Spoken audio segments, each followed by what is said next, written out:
નમસ્કાર, હવામાન સમાચારમાં આપનું સ્વાગત છે। હવામાન વિભાગે રાજ્યમાં ફરી એકવાર કમોસમી વરસાદની આગાહી કરી છે, જેમાં આગામી 29 અને 30 માર્ચ દરમિયાન માવઠાની આગાહી વ્યક્ત કરવામાં આવી છે, જેમાં 29 માર્ચના રોજ કચ્છ અને ઉત્તર ગુજરાતમાં ગાજવીજ સાથે વરસાદનું યલો એલર્ટ આપવામાં આવ્યું છે। તો 30 માર્ચના રોજ કચ્છ, બનાસકાંઠા, સાબરકાંઠા, અરવલ્લી, દાહોદ અને મહીસાગરમાં કમોસમી વરસાદની શક્યતા છે।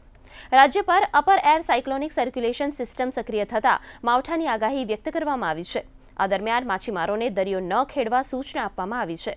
તો 38.5 ડિગ્રી તાપમાન સાથે અમરેલી રાજ્યનું સૌથી ગરમ શહેર રહ્યું છે। તો બીજી તરફ હવામાન વિભાગે આવતીકાલ સુધી અરુણાચલ પ્રદેશ, આસામ, મેઘાલય, પશ્ચિમ બંગાળ અને સિક્કિમમાં ભારે વરસાદની આગાહી કરી છે। તો બિહાર, પશ્ચિમ બંગાળ અને સિક્કિમમાં કરા પડવાની આગાહી છે। આગામી 2 દિવસ સુધી દિલ્હી, પંજાબ, હરિયાણા, ચંદીગઢ, ઉત્તર પ્રદેશ, છત્તીસગઢ, ઓડિશા, તેલંગાણા, ઉત્તરાખંડ અને વિદર્ભમાં વાવાઝોડાની શક્યતા છે। તો આવતીકાલ સુધી કેરળ, માહે, કોંકણ અને ગોવામાં ગરમ અને ભેજવાળું હવામાન રહેવાની સંભાવના છે।